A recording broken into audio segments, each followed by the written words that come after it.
Sindikatuak gobernuarekin haserre hezkuntza hobetzeko itunaren negoziazioak bertan behera gelditu direlako. Hezkuntza departamentuak bere aldetik ukatu egin du hezkuntza hitzarmenaren negoziazioa alde bakartasunez apurtzea. Fiskala 7 urteko kartzela zigorra eskatu du 2017ko martxoan Iruñan izandako istiluen harira atxilotutako gazteentzat. Espainiako armada Ezkabako ihesaldiaren ibilbidea erabiltzen duen La Fuga trail lasterketaren laguntzailetako bat da.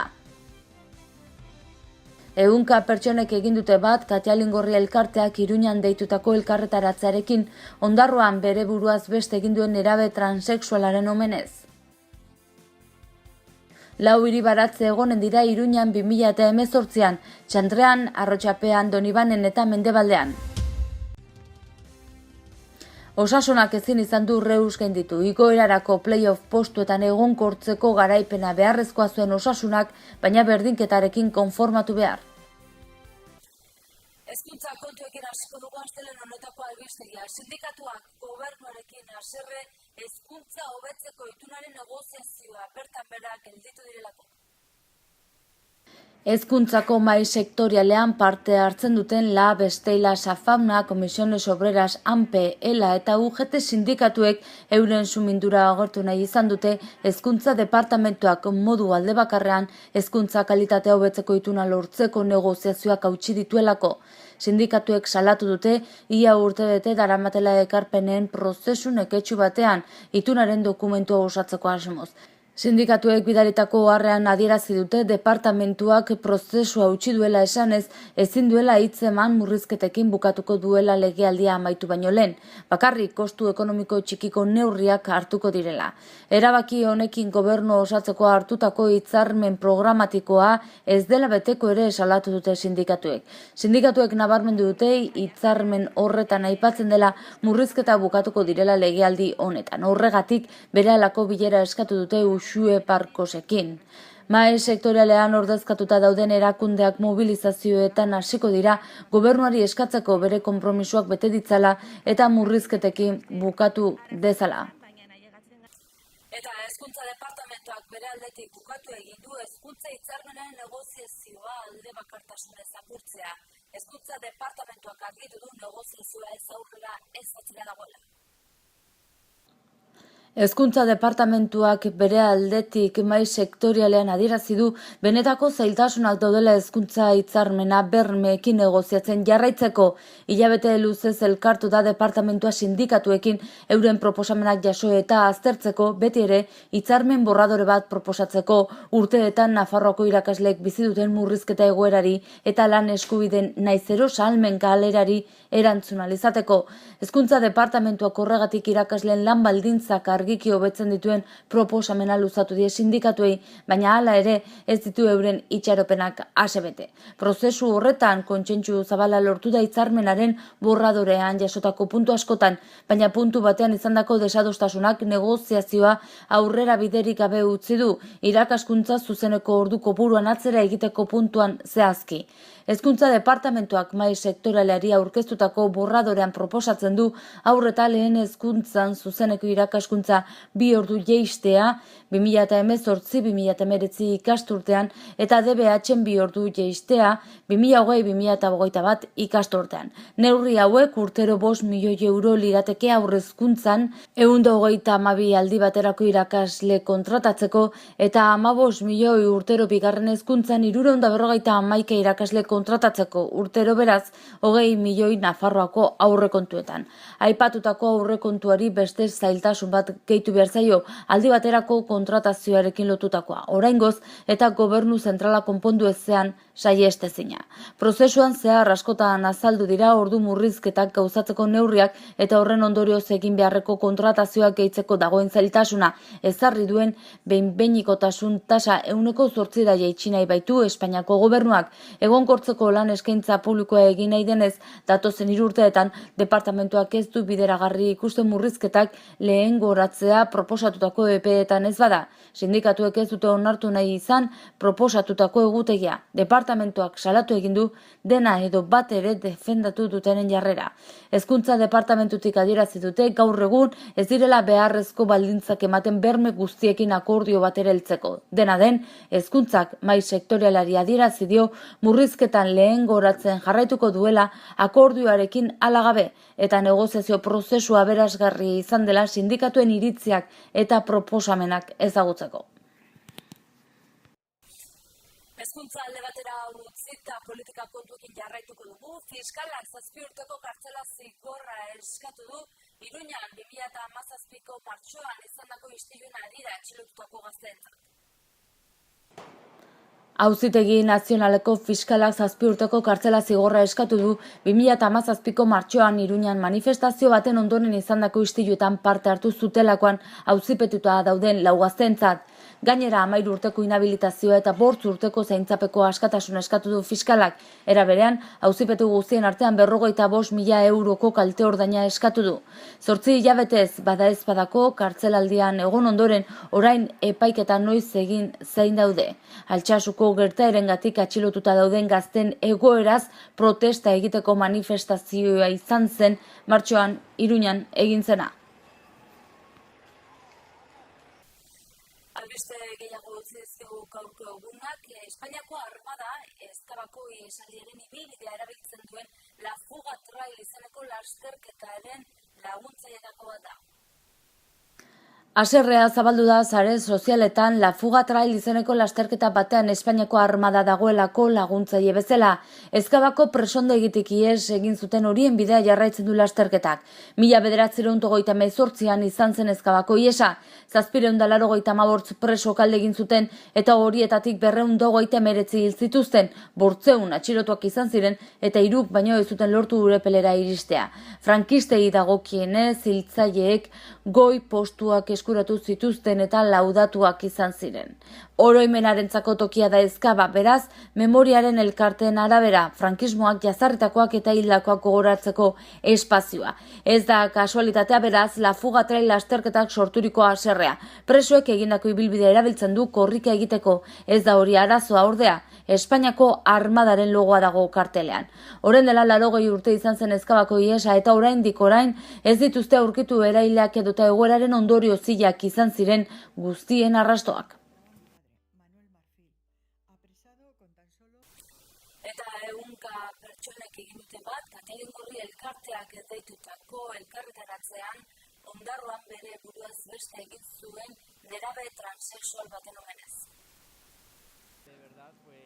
Iruñeko udaletxearen parean egin zuten igandean elkarretaratzea guerdiko 12etan ekai Nafarroa zurekin Navarra kontigo lelopean.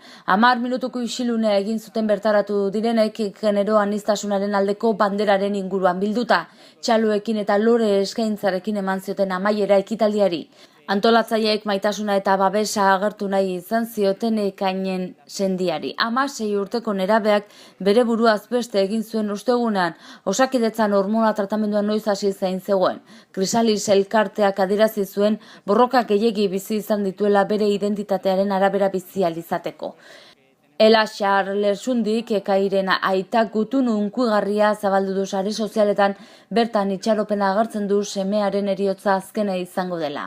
Iruñeko elkarretaratzean hainbat ordezkari politikok parte hartu dute, Pertzeak Bertze, Arantzadiko Laura Berrok, EH Bilduko Patricia Perales eta Aritz Romeok, Eduardo Santos Nafarroako alduguko idazkari nagusiak, Koldo Martínez Geroa Baiko parlamentariak eta Nafarroako Berdintasun Institutuko zuzendari Mertxe Leranozek. Katalin Gorri eta Transkolore elkarteko kide banak manifestu bat irakurri dute. Ekairen heriotzak min handia eragiten duela adierazi dute, nerabeak bizitza oso aurretik zuelako eta ez beharra bizitzea egokitu egun gizarte transfoboaren ondorioz izan dela gaineratu dute. Hala, gizartean aldaketa sumatzen diren arren oraindik bide luzea falta dela ohartarazi dute. Deitzaileek gizarte justuagoa eraikitzera deitu dute, aniztasuna balore bat bezala hartuko duen gizartea eta ez borrokatu beharreko zerbait gisa ulertuko duena.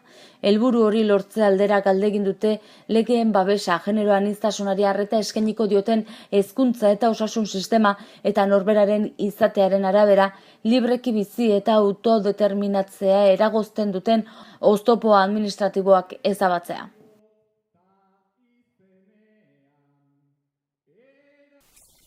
Lau hiribaratze izanen dira 2018an Iruñan, Arrotxapean, Txantrean, Donibane eta Mendebaldean. Iruñako udala guztira 10.000 euroko inbertsioa eginen du.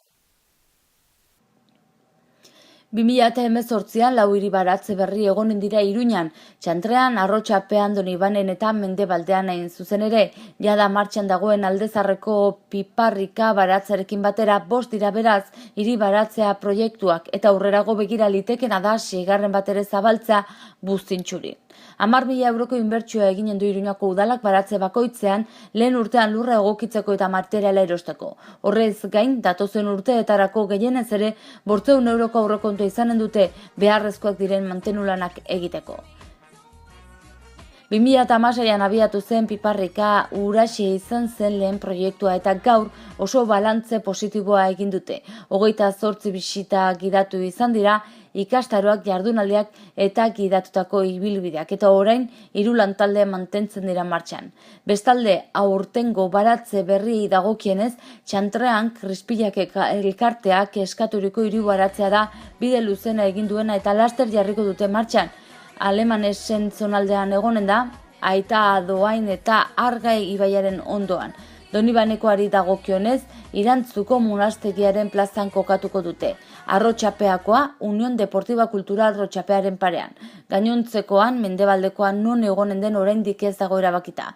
Baratza eredua goratu dute Iruñako udaletik, komunitarioa eta ekologikoa. Armando Kuenka zinegotziak esan duenez. Eta kiroletan osasunak ezin izan du Reus gainditu etxean, igoerarako playoff postuetan egonkortzeko beharrezkoa zuen garaipena osasunak, baina berdinketarekin konformatu behar. Bigarren mailan bi garaipen erreskadan lortzea gora begira jartzea ahalbidetzen du, baina osasuna ahaleginean geratu da. Almerian irabaztetik zetozen Nafarrak eta larunbatean 3. postuan kokatzeko aukera paregabe zuen taula erdian dagoen Reusen aurrean. Lehen zatian ezer gutxi eskini zuten Nafarrek, oso futbol gutxi ikusi zen sadarren eta ikusi zen apurra Kataluniarrek jarri zuten berdegune gainean, hala ere ez zuten aukera handirik egiterik izan.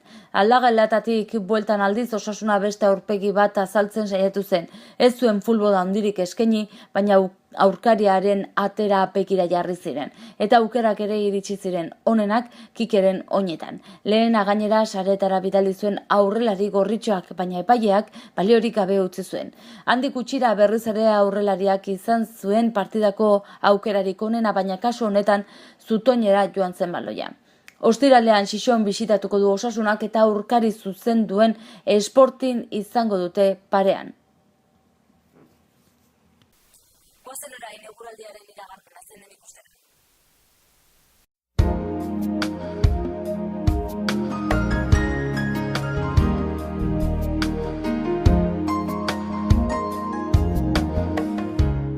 Zerua oso lainotxo egongo da eta euria sarri egingo du. Ipar haizea ibiliko da, ziertzoa bolada gogorrekin. Temperaturan aldaketarik ez edo gutxi igoko da. Zerua oso lainotxo egongo da eta euria egingo du, batez ere egunaren lehenbiziko partean. Ipar haizea ziertzo bolada gogorrekin. Temperatura minimoetan aldaketarik ez edo gutxi jaitsiko dira. Maximoetan aldaketarik ez. Otsaiak 19 gaur astelena, goazen egunak utzizkun albisten errepaso egitera titularekin.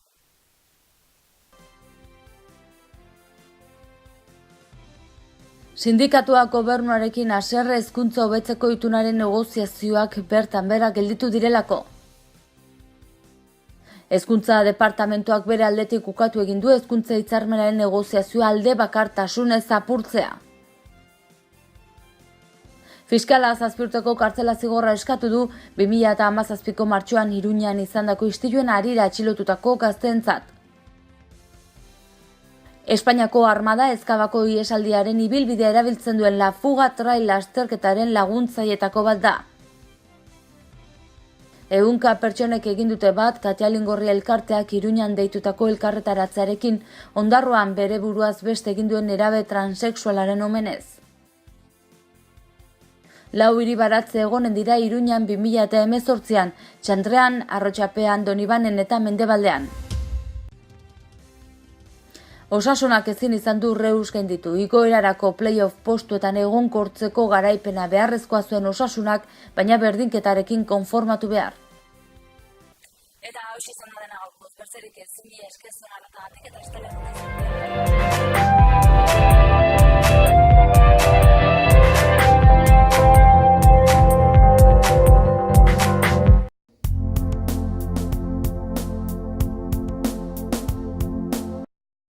Errenta aitorpena. Hasi da aurrez aurre errenta aitorpena egiteko epea. Ekainaren 23 bitartean arretarako guneetan aurkez dezakezu ala aurrez hitzordua eskatuta Nafarroako Ogasuneko bulegoetan. Orain gainera, zeure ekarpenak zehazki nora joanen diren ikus dezakezu aurrekontua.nafarroa.eus gunean sartuta. Ekarpenez eraikitako etorkizuna. Nafarroako Gobernua. Gobierno de Navarra. Gorritxon atsedenerako sistema hoberenak eta loaldi egoki batendako beharrezkoak diren produktuak aurkituko dituzu. 40 urte daramatzagu punta-puntako materialak eta marka hoberenak bezeroaren eskura jartzen.